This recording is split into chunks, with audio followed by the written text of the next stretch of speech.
Hi, everyone. This is David Cohen, and I'm here with my amazing co-host, Brad Feld. Hey, Brad. And this is the Give First podcast. And in the startup world, Give First means simply trying to help anyone, especially entrepreneurs, without any expectation of getting anything back. So we'll be talking to mentors and founders about what Give First looks like in action and how it makes great entrepreneurship possible. We polled everyone, and they said consistently that their favorite part of the show was the legal mumbo jumbo. So here it is. The following discussion is an expression of personal opinion and does not represent the opinion of Techstars or any company we discuss. Our conversations for informational purposes only, including any mention of securities or funds. This is not legal, business, investment, or tax advice and is not intended for use by any investor. Certain of Techstars funds own or may own in the future securities in some of the companies discussed in this podcast. Got it? All right, live from the Global Entrepreneurship Congress here in Indianapolis. I'm David Cohen, co-host Brad Feld, our special guest Lesa Mitchell. We thought we'd spend a little time talking today, a double episode, right? We got plenty of time. Yeah, there's no way we're going to get this in 20 No chance, but we're going to try. We're going to do some kind of double episode and talk about the 35 years of the startup community movement. It's a movement. This thing's been going on for 35 years and it's got plenty in front of it. So we thought we'd start with a little, opening history. What was going on 35 years ago, Brad? Maybe you'll start. Well, 35 years ago, unlike today where I'm often the oldest person in the room, I was often the youngest person in the room. And the thing that I remember as sort of the starting point for me thinking about any of this stuff was in 1990. I lived in Boston. I had a little company called Feld Technologies. We were probably a dozen people at the time, about $1 million in revenue. And I remember seeing this thing in Inc. magazine, which I read every time it came out, every month, cover to cover. It was kind of the only thing at the time that was any source material about startups. And I saw this advertisement for this thing called Birthing of Giants.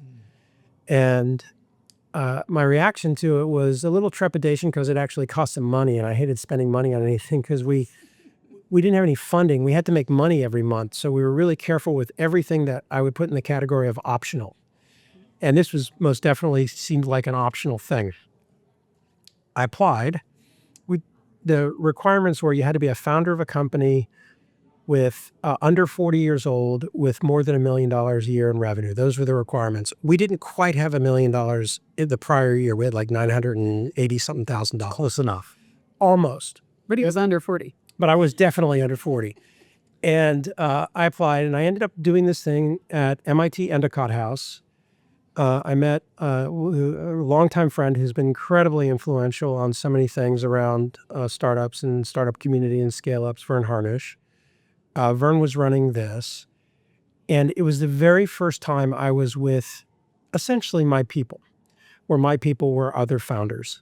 I had a co-founder, Dave Jilk, but we really didn't know anybody in Boston, and all of our clients were bigger companies and things like that.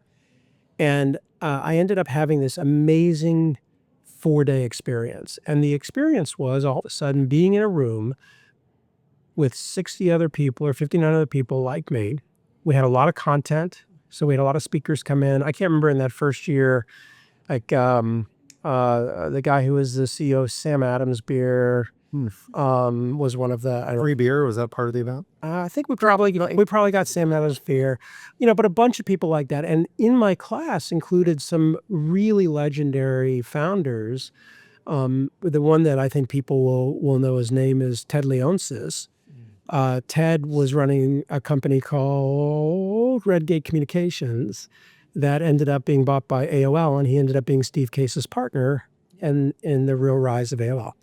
So that was my first moment. And like the experience that I had there, I remember coming back from it and just being like, wow, this is unbelievable. My roommate, ironically, was a guy named Alan Treffler. Alan was an MIT grad like I was. My company had moved into an office. Our first office was the office he had recently vacated, but I'd never met him, even though we're both in Boston, right? So it was kind of one of those things where like spending time with this group, I was one of the smallest companies, was transformative. So this is like your first inkling of like there's power in community. There's something about this. That led to a ton of stuff. So, and I'll just list off a few of them and sort of leads to Lesa and Kauffman.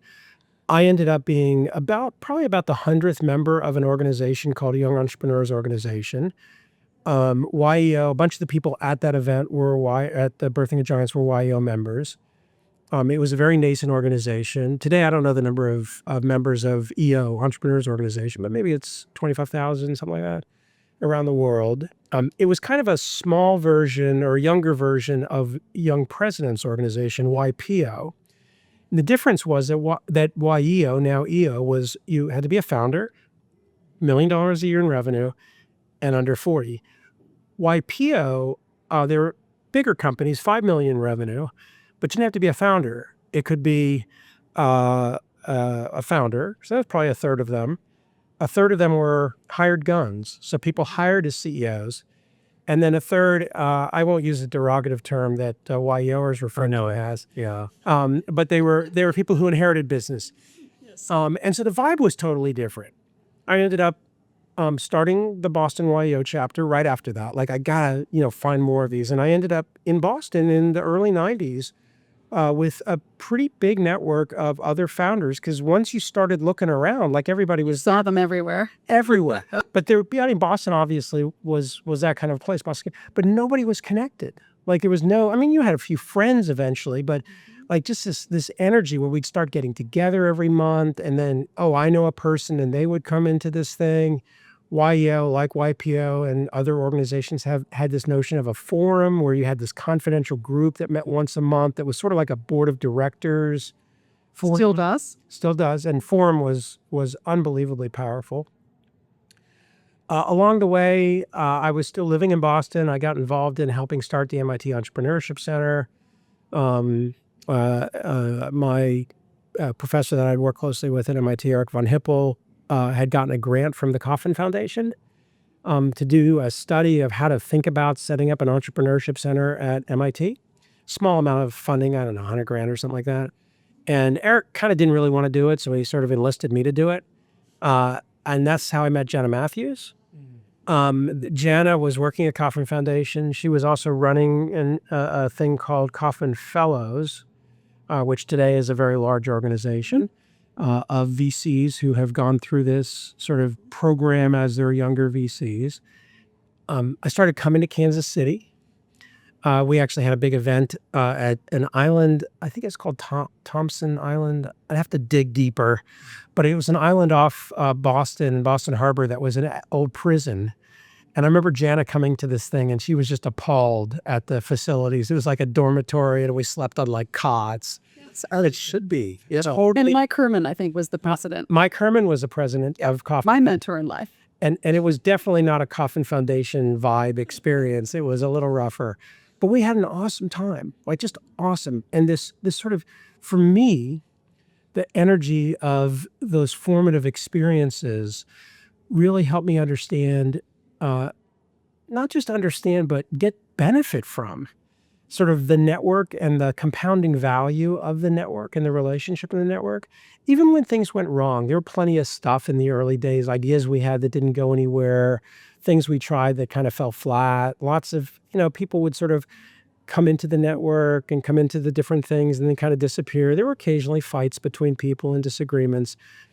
But it was this thing that sort of grew and grew and grew. And I, to this day, 35 years later, some of the people from that very, very early time are still extremely close friends. I mean, one person who both of you know well, Jenny Lawton, was really part of that initial group in Boston that started to come together. Another one, Warren Katz, who's been one of my best friends since the late 80s. Same kind of thing. Like he had just started his company around that time. And they all bring their own network.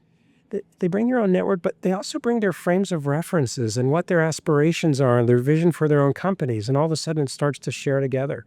So it was really like kind of a single player thing back at that time. And there weren't really organized communities that you could learn from and that would help each other, invest in each other and make introductions. I think single player is a good phrase. I think it was worse than a single player game Yeah. because when I was trying to learn about entrepreneurship, like the only stuff available was Inc. magazine, which felt very remote to me. Like I didn't relate to the stuff, although I learned some things from it. And then like Lee Iacocca's biography, because Lee Iacocca was the legendary entrepreneur of America at the time. Like it just, or Thomas Watson, like these things as a 21-year-old, like, what? That's what you get. That's the manual for building a startup. And so it didn't get anywhere.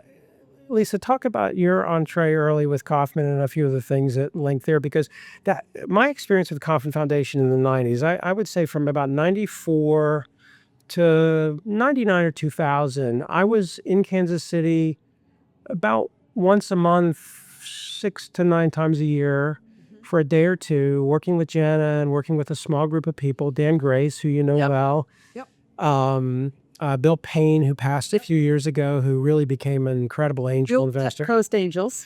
Yeah, and like we would get together with Jana and often a couple of other people from the foundation. Trish Costello would come occasionally. Wendy would come sometimes, and we would just sort of sit around with other entrepreneurs. Yeah. And we created things like, do you remember the Kauffman Entrepreneur Gatherings? Oh, sure. We call them kegs. Yep. Right. So Kauffman was kind of formal at the time. Like, you had to sort of be proper and like put things together. And so all these people would show up in jeans and T-shirts, say, let's go do a keg. And, Mike would look at us. Freak everyone out. Yes. Right. Ray Smiler would look at us like, oh, yeah. Well, the great historical context there is Mike Herman, who was recruited from Goldman Sachs to come and work for Mr. Kauffman, who was the consummate entrepreneur. Yep. I mean, started the oyster shells in the basement story that became pharma. And his interest was, how do I, create some kind of a network of entrepreneurship in all sorts of different places. So you start at MIT for obvious reasons, but then you move out from there. And the interest in creating the Venture Capital Fellows program was, Mike's view was, and he's a physicist by training, everybody in venture capital back then were a bunch of former investment bankers. And so therefore, how do I get technologists and others into investment banking? Jenna was behind lots of the early women's entrepreneurship, Project Diana with Babson. Yeah. A number of those other things that turned out, but it was EO, YPO, a number of those things that were all early funded by Kauffman. And I think it's funny that you're talking about Eric von Hippel, because I think we ended up funding a bunch of his network research, which was like 10 years later or 15 years later that came out of that. So the ripple effect from Kauffman to startup communities was extreme. Well, the overlapping pieces are really fun to, reflect on from a history perspective, but it also, I think, is very much the way that David and I and some of the other leadership at Techstars has thought about networks over a long period of time. I remember our first conversations in 2006, 2007, as Techstars was getting started, before we really had any sense of what it could be, and this aspirational notion of getting people just to work together around the process of creating companies. This notion that I would attribute this value of mine to that early time at Kauffman that I got exposed to, which was putting the founder at the center. Yeah. I remember many meetings that we were in. We created the program that Jana created that this group that I was part of really spent most of their time on was poorly acronymed. Like KEG. It was poorly. Well, no, I thought KEG was very well acronymed. What are you talking about? 3 letters is memorable. Ours was, we started calling it Leapfrog at some point. It was LPHGE. That's a terrible acronym, right? Learning Programs for High Growth Entrepreneurs. It was just awful. And like, I couldn't keep a straight face every time we said it. But what happened with it was fascinating in some ways, which is no one at that time in the 90s had really thought about what a high growth entrepreneur needed. Correct. It was all small business. Yeah. It was all local business, all which is valuable. And then this sort of large company innovation, and even the word intrapreneurship was sort of dominant. There wasn't this like, I got a company going from $1 million to $5 million, or I got a company going from, 10 million to 50 million. What the fuck do I do? Like nobody had any idea who to talk to. But even in the early 2000s, from a foundation perspective, the thought process was that group was so small. High growth entrepreneurs was such a small little group that there was no reason to focus on it. It shows up everywhere. It still does in a lot of ways in the language, even at the government level, right? Small business administration and the high growth entrepreneurs is but that's not me. Like that doesn't speak to me, right? Yeah. So it's kind of the opposite. High growth entrepreneurs don't know what SMB is. That's right. That's right. Well, and if you think about it, the software industry, the technology industry at the time, there was a market segmentation that Microsoft did very, very effectively. And that market segmentation today lives on as SMB. Yeah. But to David's point, that didn't really encapsulate fast-growing companies. And so even in the U.S. government, there was this program, SBIR, that was a research program that was a very, very valuable thing that venture-backed companies couldn't get. They couldn't apply to it because the rules didn't allow them to do it. And they were probably the most logical ones to do it. So Kauffman was in the middle of all of those things. Talk about your own experience with the transition from sort of this first decade, 90, to the internet bubble. But internet bubble collapses. Your sort of entrepreneurship, we were right, we told you. So, right. All that internet stuff, hooey, whatever. What was like? We were in constant internal conversations about we need to focus on SMBs because the rest of the world focuses on SMBs, but also people don't know about high growth entrepreneurship. So the goal was, how in the world do we create more of a spotlight on high growth entrepreneur? That's why more focus on, I believe we are Kauffman Foundation was the longest funding sponsor of E&Y Entrepreneur of the Year, because Entrepreneur of the Year is all high growth entrepreneurs, and bringing those 2,000 people together every single year for 25 years is what was going on at the time. So we were funding a lot of the research to help it all get going, but also starting to fund really smaller kind of initiatives. EO then created the EO Student Entrepreneurship Program, of which I ended up funding a Techstars founder that was a winner and exited his company in 18 months. So just shows you how great that program was. But so lots of small initiative funding, because there was kind of a worry at the board level that an overfocus on high growth entrepreneurship was misplaced. And that was completely transitioning in early 2000s when leadership changed at the foundation and things changed. All right. So we're early 2000. I mean, for me, I had moved from Boulder, or I moved from Boston to Boulder in 1995. I knew one person in Boulder when I moved there. It was Vern Harnish, who was living there. He moved away like 6 months later. He moved to D.C., and I knew nobody. And Amy and I moved out there. I think many people have heard this story before, but she told me she was moving to Boulder and I could come with her, and we've been married a couple of years.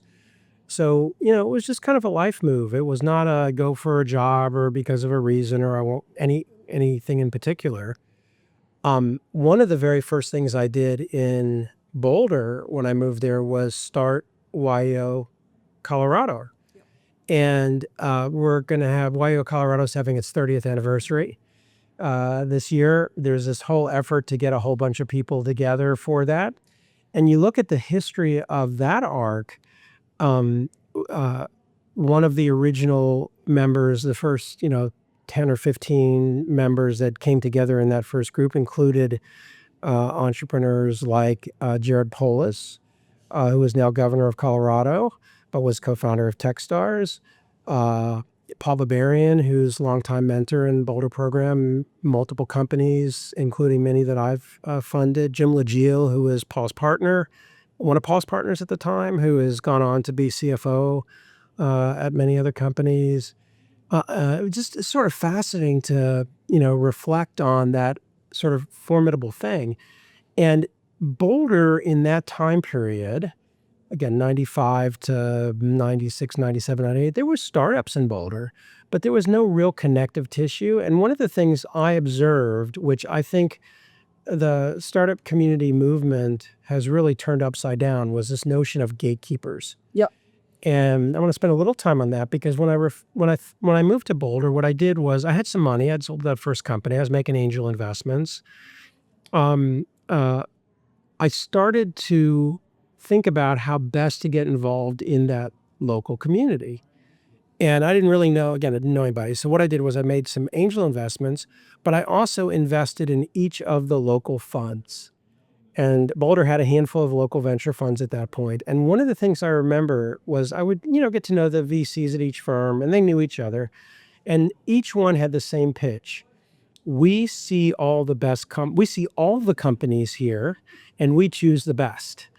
And that's who we fund. And then I'd meet with the next one. We see all the companies here, and we select the best, and that's who we fund. And our network is the best. Third firm, same thing. And by the time I got to the third firm, Best access. and I had no emotional reactions to those things because I just said, great, I'd love to put some money in your fund. And they all wanted me to put money in their fund. That was good. But by the time I got to the fourth one, I kind of thought to myself, what the fuck? Like, why aren't your portfolios all exactly the same? Yeah. Right? If you're seeing everything, you're choosing the best. And so of course there was some overlap, but they were these VC firms who all many friends of mine still, were acting as gatekeepers. And that, for me, that was really unhealthy, that the VCs were a resource, but they were not the gatekeepers. And I was living that during that time just as an entrepreneur, building my company with David Brown, Pinpoint Technologies. We would end up selling N99. But like the idea that you could go into the community and meet anyone else was very foreign. We were on our own. We had no mentors, no advisors, no one helping us. And really didn't even occur to us that you could raise venture capital. We didn't know how to do it. There was no information about it. So we were just bootstrapping and building the thing. But that was my experience in Boulder. I think we figured out one time, Brad, you and I moved to Boulder, I think the same month. Yeah, very 1995, Yep. ish. And let's decide now. We moved on to November 7th was our first day. I don't have a photographic memory like you, so I have to check my, my Outlook calendar or whatever it was. But I just had been living this experience of doing it alone, right? And that was one of the formative things that went into eventually creating Techstars as well, is having had those experiences of like, there's nowhere to get help. There's nowhere to get capital. It feels very distant, the venture capital community. I don't even know how to access it. I'm not even going to try. That's how it felt to me as an entrepreneur. And if you remember, there was a lot of focus back then on Kauffman Foundation created the National Venture Capital, or the National Angel Association. Yeah. And in a way, people who were gatekeepers then were part of organizations that became gatekeepers. That's right. If you were part of a network, it probably was harder to get in.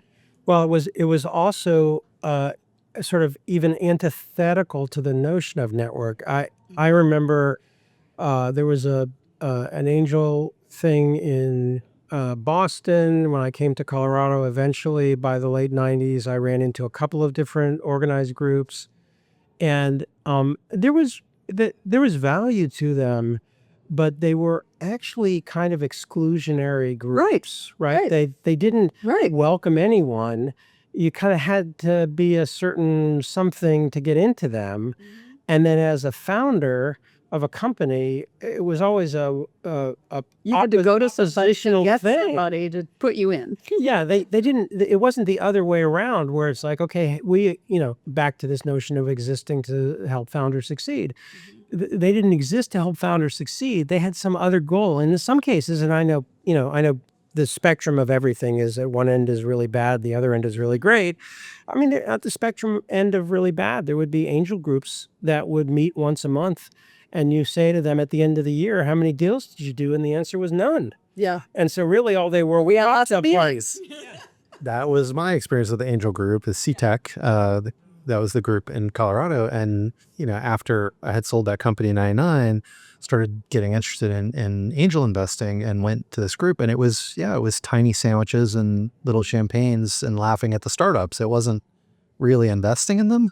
So when we started making investments, it was like unusual that people would do that. Yeah. But It's kind of like we moved from the era of high walls to the next era, which is porous boundaries. Yeah, or no walls. Yeah. Or no walls. No walls. Why don't we break here for episode cut 2? the double episode right here. Right here. This is a good. Brad has to pee, everyone. So we're gonna cut the episode right here. Stretch. I need to uncross my legs and cross the other ones because they're getting tired. No, let's stop here because I think that's a good stopping point, which is kind of, we got to about 2006, 2007. Tech is starting to come back. There's still no seed funds anywhere except maybe a couple. People are talking about things. So the question is, what happens next? Stay tuned. All right, we are back at the Global Entrepreneurship Congress in Indianapolis. Special guest Lesa Mitchell, part 2 of the exciting mini-series, 2-episode series, talking about the startup community movement, which is now 35 years old. Amazing. Where did we get to last time? Roughly what year? 2006. 2006. So we did pretty well. Bank that up because it's a nice number. We did pretty well. We're in the zone of halfway-ish, I guess. So let's pick up the story there. What was going on 2006 plus? Well, 2006, for me, the prior firm that I was part of, which was originally known as SoftBank Technology Ventures and then became known as Mobius Venture Capital. That's an entire episode about why that happened. We had decided early in 2006 that we as a team were not going to raise another venture fund. I had also, as part of that, committed to manage out the Mobius funds through end of life, regardless of what happened with the partnership dynamics. I don't know that I would have made that commitment if I had realized that the last fund would last until 2022. Which was a 2000 fund. That's a whole nother story. So if anybody tells you that venture funds are 10-year vehicles, you can just laugh. Just roll your eyes like Laugh now and you cry later. Yeah. But I had started making angel investments again because we were no longer making new investments, although we had a very large portfolio, lots of companies that we had to keep supporting. I was kind of out and about in the startup scene. Boulder had come back pretty fast relative to the rest of the country in terms of startups. You're starting to have people, Web 2.0, I think, was a word by now. Yep. USV, Fred Wilson and Brad Burnham had started a fund in 2004. That was kind of the beginning of the next generation of venture funds. Spark, Santo and Todd had started their fund. And a handful of others. There were some. Jeff Clavier on the West Coast had started a fund. I think Manu Kumar had started a fund. Chris Sacca had a fund. Josh Koppelman had a fund. I mean, these are all, this time frame in this sort of 2006, 2007 time frame was when we started Foundry in 2007. But it's also when David and I met in 2006. And the Random Day story is well known. And for those of you that have not yet purchased your copy of Give First, The Power of Mentorship, this is the part of the episode where you have to listen to the advertisement that I didn't have to pay for because it is a podcast that I co-host. So, and you want to sell books, and books. I'm like Steve Ballmer. Developers. Books. Give first. All right. So David and I connect, and with David Brown and Jared Polis, start Techstars. Lesa, what were you doing in 2007? In 2007, we had figured out at the Kauffman Foundation that high growth entrepreneurship was a thing. We were funding a lot of initiatives at that time, working with Dash Despande, who had just launched Despande Center a little bit before that, working with Reg Kelly, working with a number of universities that were launching really, really cool initiatives that were more experiential than, obviously we were doing some of the funding of academic entrepreneurship and entrepreneurship programs, but I was pushing hard on experiential entrepreneurship was the answer. Yeah, I think the first year of the Despande Center, I think I funded something personally as well. And I'm trying to remember, it wasn't Z Holly, wasn't running it yet, but I'm trying to remember who the person was. I can't remember. Woody Flowers was involved a little bit. Charlie Cooney. Charlie. Yes, that was the name I was digging for. All right. And we didn't know each other then, other than sort of just very sort of, I mean, I knew your name and you knew mine. Fly by. We hadn't worked a lot together yet. Because I think right around 2001, after the internet bubble collapsed, I had a series of years that I refer to personally as the grind. So from about 2000. Went underground. Well, I just had a shit ton of work because everywhere, everything in my world blew up.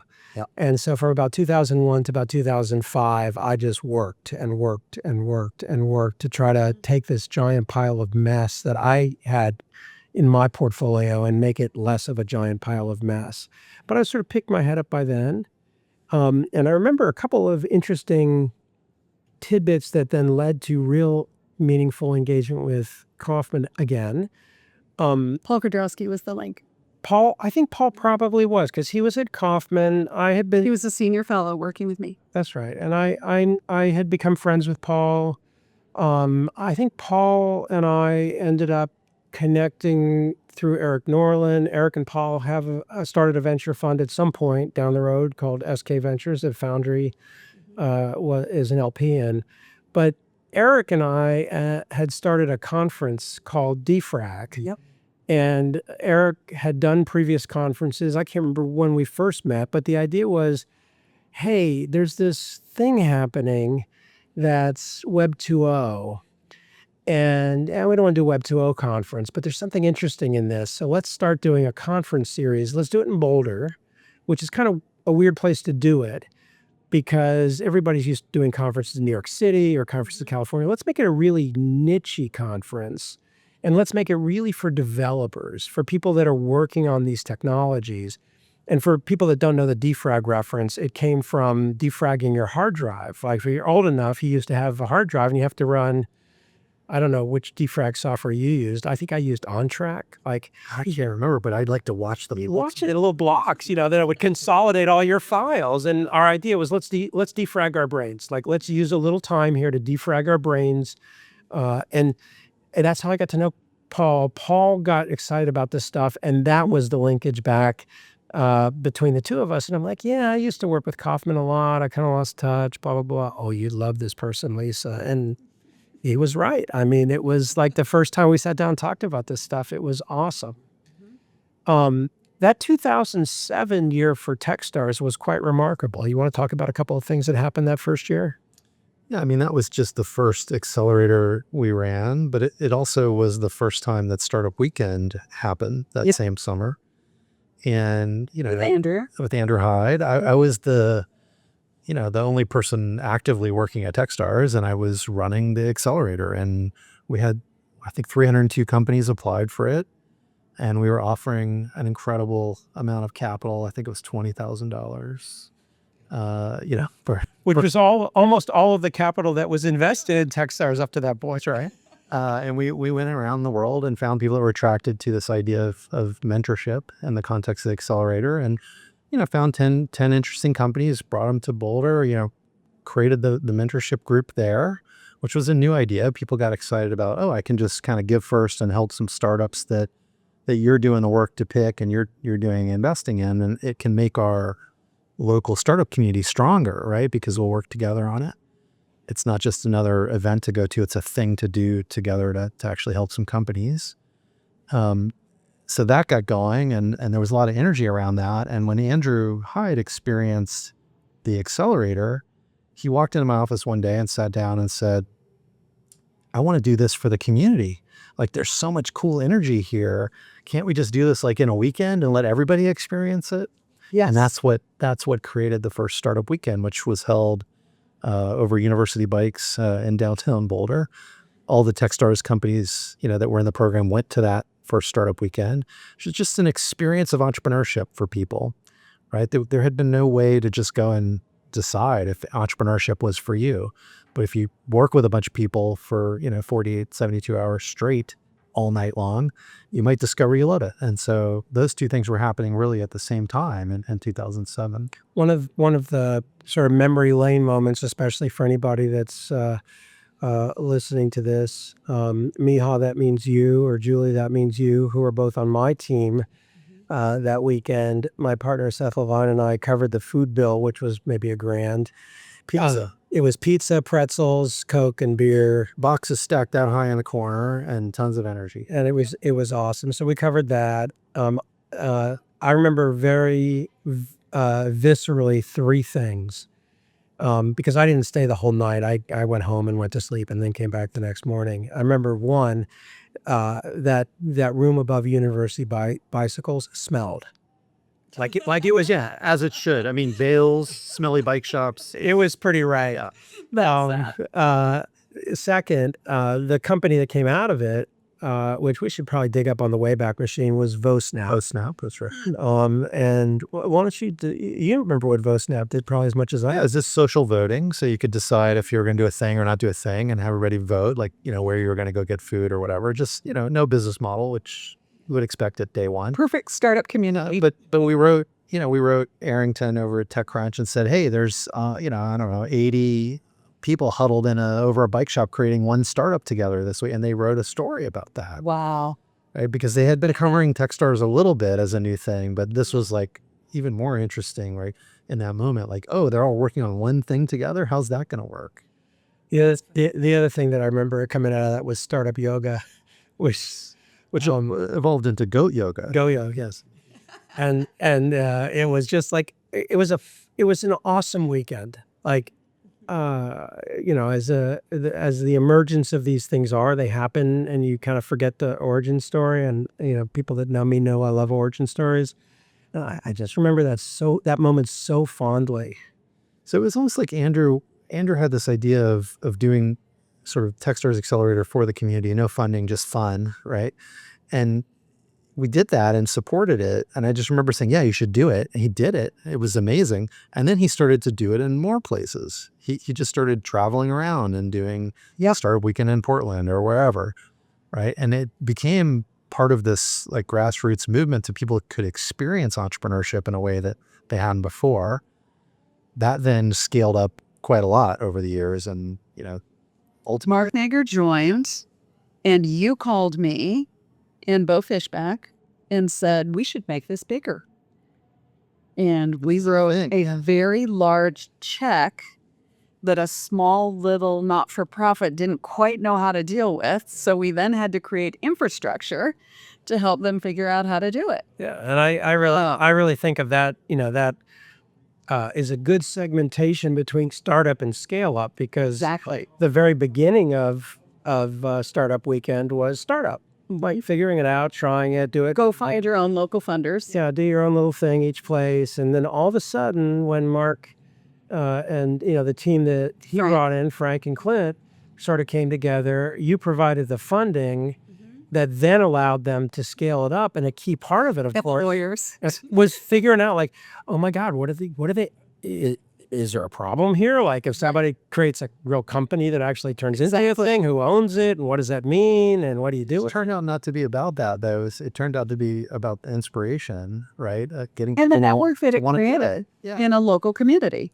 So let's wind that one forward. We were talking about sort of this dynamic of how these things build on each other in the other episode.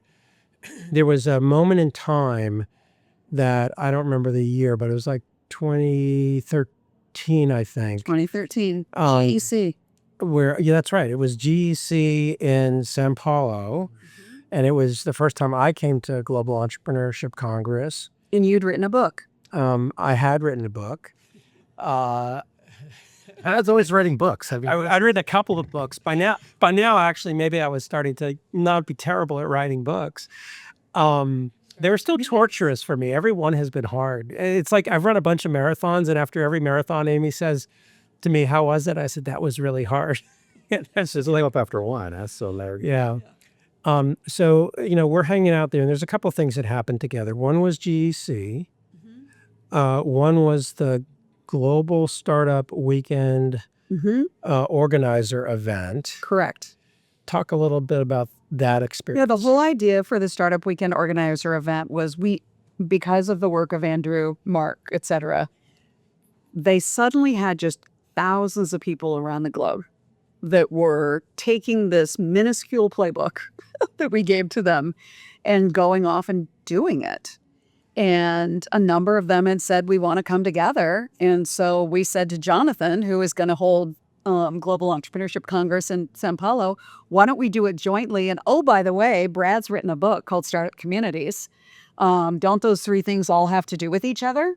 And we brought them together into this just crazy, wild, no one slept for a week event where you did hundreds of talks to small groups. The startup community organizers got together to figure out how they scaled their fundraising, scaled their mentor models, scaled everything. And we had a number of Techstars people there essentially talking about the same thing. How do we link our mentor model? How do we link funding to all of this? So it was like consilience everywhere. I had two really profound moments. I had multiple moments, but two really profound positive moments from that.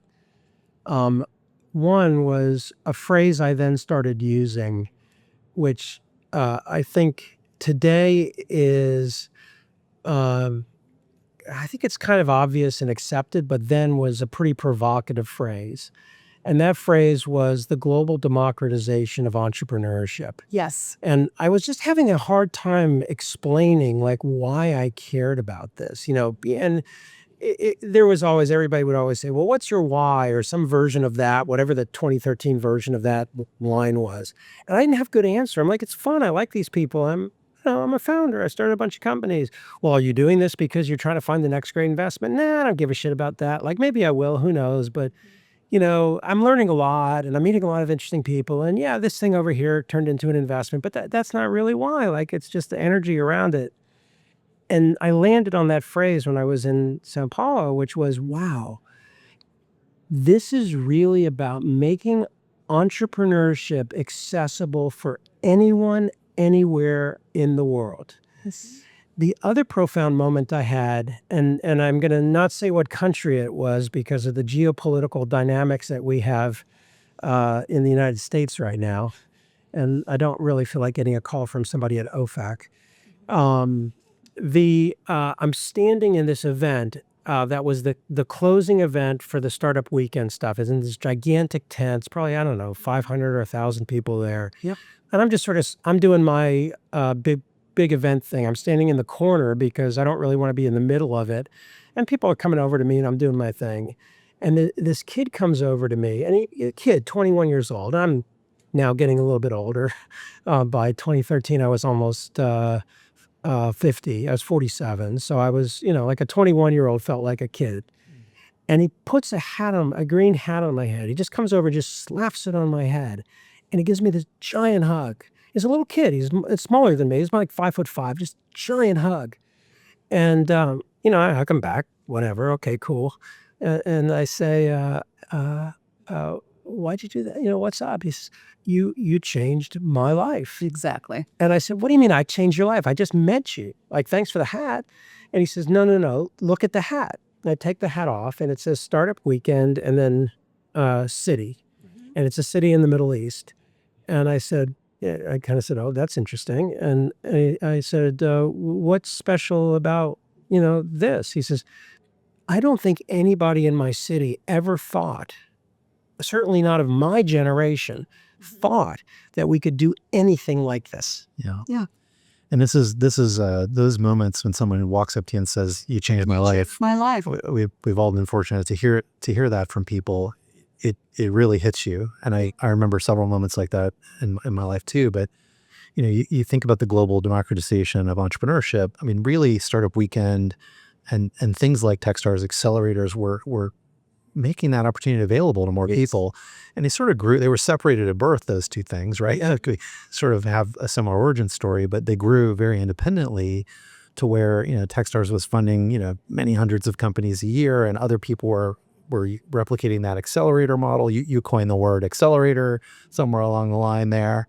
And so you just had so many more opportunities for people to even jump in and understand it or do something where their community suddenly was supporting them. They weren't just doing it alone. And that was totally new in that era. Mm-hmm.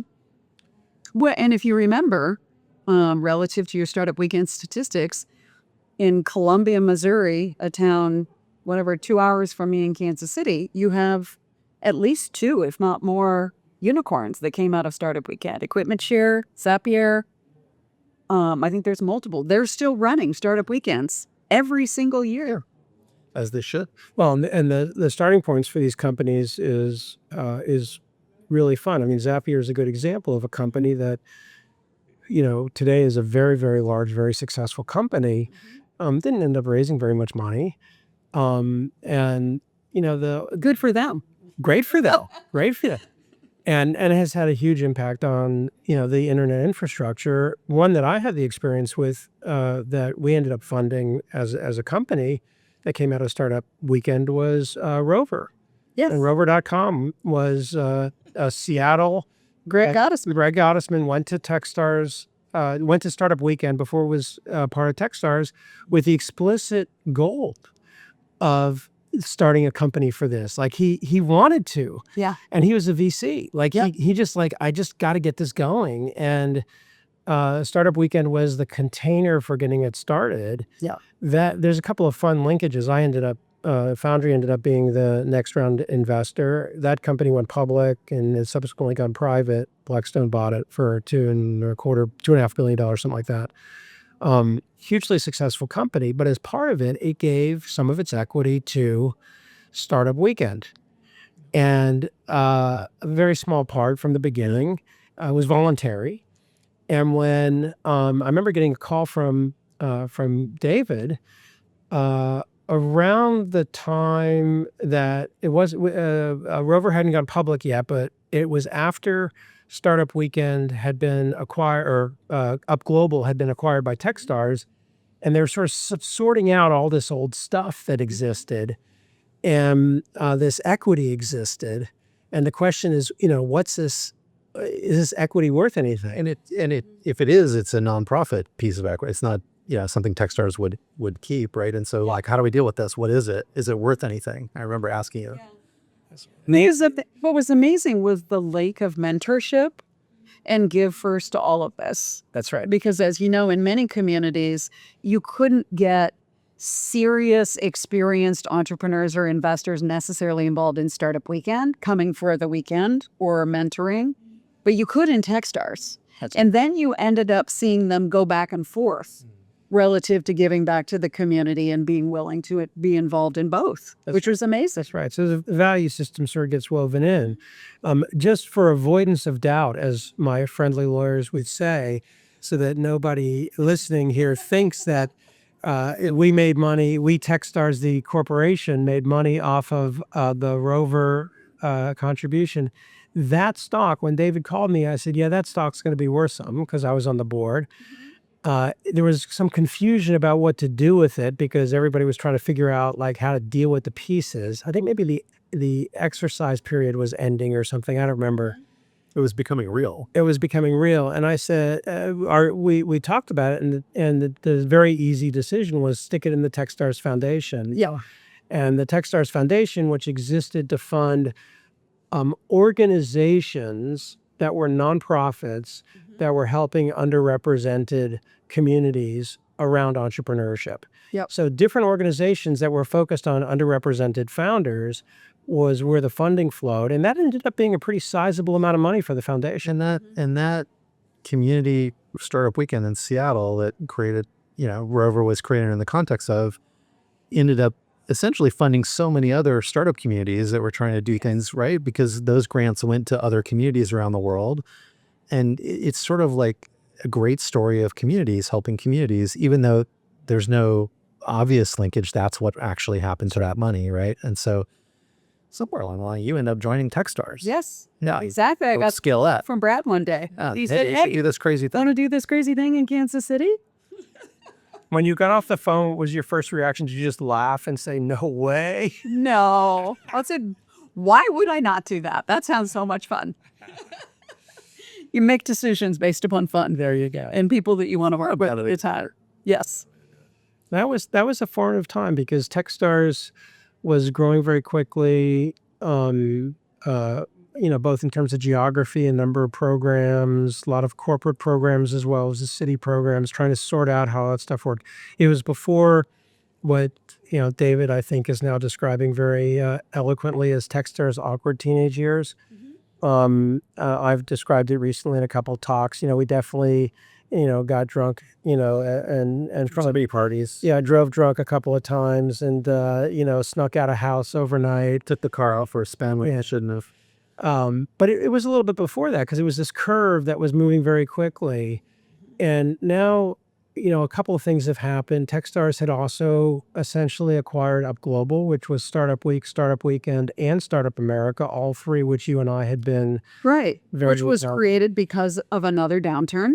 That's right. That was the global financial crisis. So, startups are how, we started this episode in 2007, and in 2008, for people that are too young to remember, the world was going to end. Yeah. Right. The government was going to take over everything. There was going to be no such thing anymore as a bank. In fact, a couple of countries got completely nationalized in that period of time because they were in such financial distress. But founders kind of did what founders do. They just kept starting companies. And by 2010, 2011, starting to come out of this, was the language that then turned into startup communities, right? That phrase didn't exist before that period of time. So this whole story is, sort of entrepreneurship going from inaccessible to much more open, democratized. Globally. You should use that phrase. You should. That's a great phrase, Brad. Maybe you should write a book too. I don't know. I got 2 on that one. I think I'm done with that topic. And people realizing that they have to give first in order to allow it to happen in their own. It is the secret weapon of the startup communities that work, right? Is people give first and help each other. And now Brad's written that book to capture that. I mean, the contributions that you both made to this long story are incredible. And it's awesome to sort of hear it. And you sort of look at today, these things have scaled up. There are so many, you can build a startup anywhere. These communities exist all over the world. The playbooks are out there. People are consciously working on it. Even at Techstars, we now have these startup community partnerships where you can work with us on, making your startup community grow and thrive. It doesn't have to be just an accelerator. It can be other ways to do that, like through these events. And it's so powerful to see now, where are the startups that are working coming from? Everywhere. Like, I've been to Angola for Global Entrepreneurship Week. I've been to so many countries where we're driving on a dirt road and you're meeting with entrepreneurs and they say, a year later, you changed my life. Which is, that's the payoff moment for all of us. That's why we do it. Well, I guess that means our mission is over.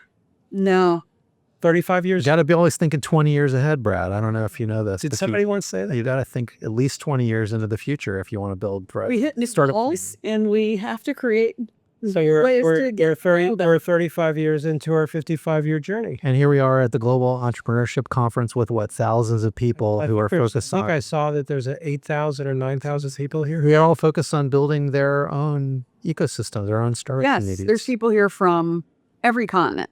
Amazing. And, it's a shout out to Jonathan Artmans and his team for what they've created here, which is really pretty amazing as another thing, which is, I think, a key part of the whole story is, we talk about, obviously, Give First is linked to Techstars, but it's a philosophy that we've tried to spread to many other organizations. It's not a proprietary thing. The dynamics of the networks and a lot of the things that we've learned, I think from the very beginning, we've always tried to be very open about how they work. And, the idea that many, many, many different organizations can be successful at the same thing. And that's all good. Yes. The interesting, when I sort of sit here in this moment and think about like what's next, from my standpoint, this idea that originally when we came up with I came up with the Boulder thesis, I would say you have to have a 20-year view. The only reason I had 20 years was because my publisher maybe put a number on it. I wanted to say you have to look forward into the future forever. It sounds ridiculous. Right. But I think the right language is what David, you used that we've been using for a long time is you have to look 20 years from today. Right. And, there's some nice cliches in tech like the Jeff Bezos, every day is day one. I kind of feel like there was a podcast, maybe it was, or a video thing on YouTube. I think it was Linda at Endeavor. Linda Rottenberg had this day one interview that I did at Sao Paulo where, Yep. Talked about that again, day one, looking forward, that this notion that if you're into this thing, always just every day get up and move forward. I have an idea to wrap this episode because, we tell this story. There were so many organizations and so many people. You've mentioned a bunch, but just rapid fire. Who is a big part of this story that we didn't mention? I would say Endeavor, that you just mentioned, certainly. Pledge One. I mean, there's so many organizations. Do you have any others that you feel like come to mind? So many. Start Out was an organization that I funded a long time ago that was, intended to support lesbian and gay entrepreneurs. That was nothing and became huge. Much of the global entrepreneurship women's movement came out of ASTIA, and then created Winning Women at Ernst & Young Entrepreneur, because we found that there weren't enough women that were getting in there. NC Wit was a precursor to both of those that you were linked to. Well, National Center for Women in Information Technology, which Lucy Sanders started, has within it one of the alliances is an entrepreneur alliance. And so then the sort of notion of that, David, you mentioned Pledge 1%, which is now given, I believe the number I saw recently was over $3 billion of philanthropic giving from startups back to local communities around the world. The origin story of that was something in Boulder, again, Entrepreneurs Foundation of Colorado, which I attribute to Ryan Martins, who co-founded a company called Rally. So Ryan would be one of those people. Yeah. Ryan sat down with me and said, I want to do this thing that Salesforce, he said, I want to do this thing Benioff is doing. And I didn't say who was Benioff. I knew who Benioff was, but I said, what is Benioff doing? He said he gave 1% of Salesforce to the Salesforce Foundation before they went public. I want to do that with Rally. I was on the board of Rally. I'm like, great. He's like, but that's not enough. We want to do that with every startup in Colorado. Yeah. And a spin out of all of this was also Steve Case starting Rise of the Rest. Start America, all this stuff. And we didn't mention Steve, but Steve's a good person to end on because Steve's woven through this in lots of ways. Yes, he is. He was a critical funder with Kauffman of a number of things, including Startup America Partnership. He was the chair of it and was really a key motive force behind that, both personally and with Case Foundation. When Startup Weekend had gotten to a scale point, Startup America Partnership had its sort of 3-year run, which was what the initial charter was. He was integrally involved in architecting this idea of putting together Startup America Partnership and Startup Weekend, which turned into Up Global. When Up Global was acquired by Techstars, before Rise of the Rest, I believe he was key to creating the Startup American Champions network. Then Rise of the Rest, which we've all been very big supporters of in different ways, which turned not just into a movement, but into a venture fund that he supported a bunch of companies, many of whom have also been funded by Techstars seed funding there. And so, the level of effort that Steve has put into this global democratization of entrepreneurship is pretty profound. Especially in the U.S., yeah. Yeah, not that surprising for a dude that started AOL, like the idea of connecting everyone. So there's a couple of names. Yeah. That's great. And I'm sure we're still forgetting some people, but I think when you think about that 35-year arc and where it can go from here, I know there's people listening that are building their own startup communities, their own entrepreneurial ecosystems. It does work. Your effort does pay off. And it's pretty cool to think back on a long arc of it. So wish you all the best of luck if you're doing that. Let's do an ending call out for anybody that happens to listen to this that's, doesn't feel like they're connected into the existing startup community movement and the things that are happening or feel like they're doing something that's special. Brad@feld.com is interested in hearing from you to be part of whatever you're doing. And so is David at Techstars.com. You don't have to give your email, believe me. Lesa at alloypartners.com. Look at that. She did it. And we're all interested because the way networks work from my frame of reference is not how many people you're connected to. It's how many people you're connected to times the throughput times the information that goes across. So if you're connected to lots of people, but you don't do anything, you're worthless. Yeah. But if you're connected to a lot of people and you do lots of things with lots of people, then you really can make a difference. It's a powerful network. If you could be a math problem, call us. Lesa, thank you. Thanks, Lucy. Sure. Great to be here with you guys. Thanks a lot for listening to the show today. We'd love to hear your feedback, ideas, or who you'd like to hear next on Give First. And please leave a rating and review, ideally a good one. And reach out anytime to podcasts@techstars.com, or on Twitter, I'm @David Cohen. See you next time. Don't forget, give first.